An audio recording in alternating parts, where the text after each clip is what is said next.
Om Swastiastu.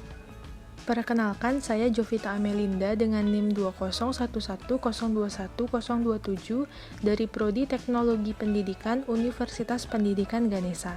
Pada kesempatan kali ini, saya akan membahas mengenai prinsip persepsi. Sebelumnya, ada yang tahu apa itu persepsi?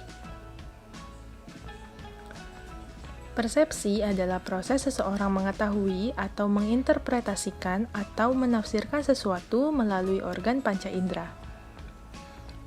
Terdapat 5 prinsip persepsi, yaitu yang pertama, persepsi terhadap gambar, yang kedua, persepsi terhadap tabel, diagram, dan grafik, yang ketiga, persepsi terhadap teks, yang keempat, persepsi terhadap gambar dan teks, dan yang kelima yaitu persepsi terhadap suara. Masuk kepada bagian yang pertama yaitu persepsi terhadap gambar. Sebagaimana yang kita ketahui bahwa gambar merupakan salah satu jenis media visual. Terdapat prinsip-prinsip penggunaan gambar, yaitu yang pertama, gambar lebih mudah diingat daripada kata-kata.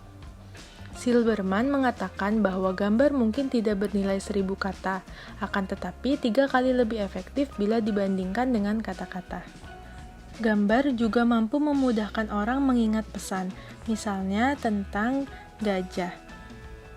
Pesan disajikan dengan tulisan gajah dan gambar dari gajah itu sendiri. Kedua media tersebut yaitu teks dan gambar memberikan kemudahan memahami tentang hewan gajah sehingga tidak salah persepsi dan mudah mengingat bentuk, rupa, serta warna dari hewan gajah. Prinsip yang kedua yaitu gambar memiliki banyak peran dalam pembelajaran. Gambar yang disertakan dalam sebuah pesan harus relevan dengan isi pesan yang disampaikan. Terkadang, gambar juga dapat memberikan persepsi yang salah karena tidak sesuai dengan pesan yang disampaikan. Maka dari itu, terdapat jenis-jenis gambar yang dapat digunakan menurut Fleming dan Levy pada tahun 1993. Yang pertama, gambar dekoratif. Yang kedua yaitu gambar representatif. Yang ketiga yaitu gambar organisasional. Yang keempat yaitu gambar interpretatif, dan yang kelima yaitu gambar transformasional. Prinsip selanjutnya yaitu perlu petunjuk khusus untuk melihat dan menafsirkan gambar. Agar gambar yang disajikan tidak salah persepsi, maka perlu disajikan petunjuk atau keterangan tentang cara melihat gambar atau dari sudut tertentu dan cara menafsirkan gambar. Seperti contohnya yaitu metamorfosis kupu-kupu. Di sini terdapat petunjuk atau arah dan juga terdapat keterangan tentang proses daur hidup kupu-kupu.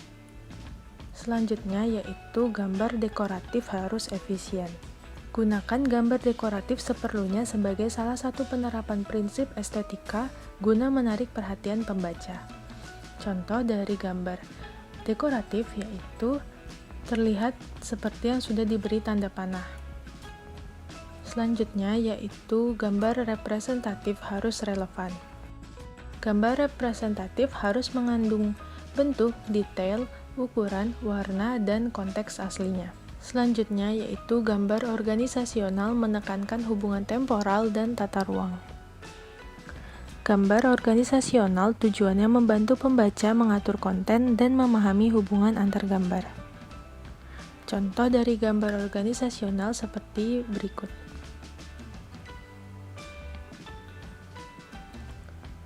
Prinsip yang ketujuh yaitu gambar interpretatif harus disederhanakan dan diberi label.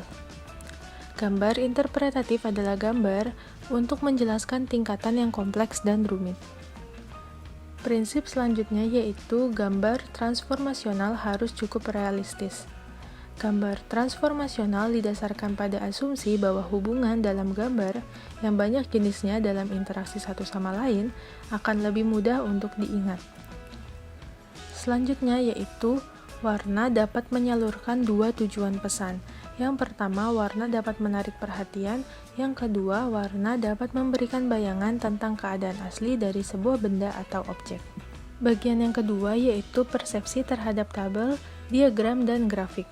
Terdapat prinsip-prinsip penggunaan diagram, tabel, dan grafik, yaitu yang pertama, Tabel, diagram, dan grafik dapat membuat ide-ide abstrak lebih konkret dan mudah dipahami.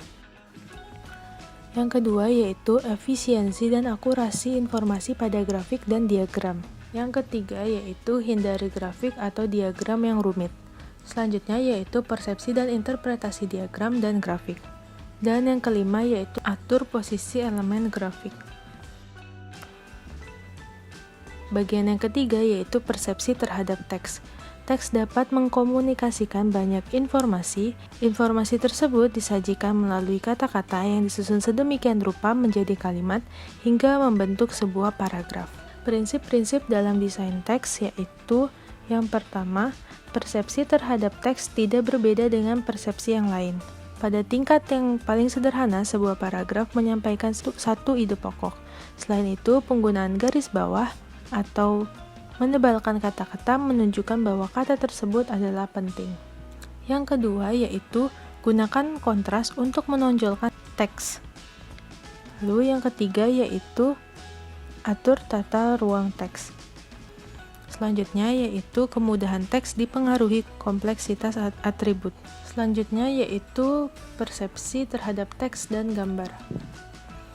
Prinsip-prinsip penyajian teks dan gambar yaitu yang pertama, gambar membantu proses belajar, bukan proses membaca. Teks yang didukung dengan gambar akan membantu pembaca memahami maksud teks. Yang kedua yaitu gambar memfasilitasi pemahaman teks.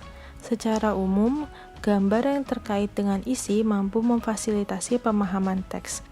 Bagian yang kelima yaitu persepsi terhadap suara. Suara merupakan pesan yang diterima melalui indera pendengaran yang sangat bergantung pada kejelasan sumber suara, frekuensi suara, dan daya tangkap penerima suara.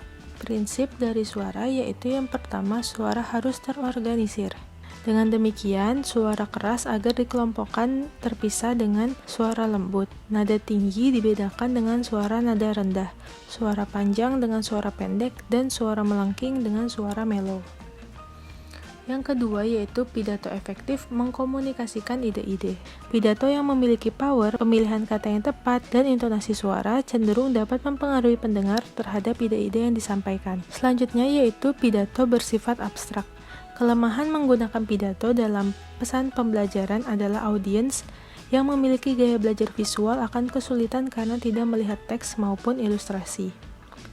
Selanjutnya yaitu teks lebih efektif daripada pidato bila materi cukup kompleks. Ketika karakteristik pesan abstrak dan mengharuskan menggunakan kata-kata ketimbang gambar, maka format kata-kata tercetak, bukan verbal, lebih disarankan untuk digunakan. Selanjutnya yaitu ucapan manusia adalah media yang paling kuat dan ekspresif.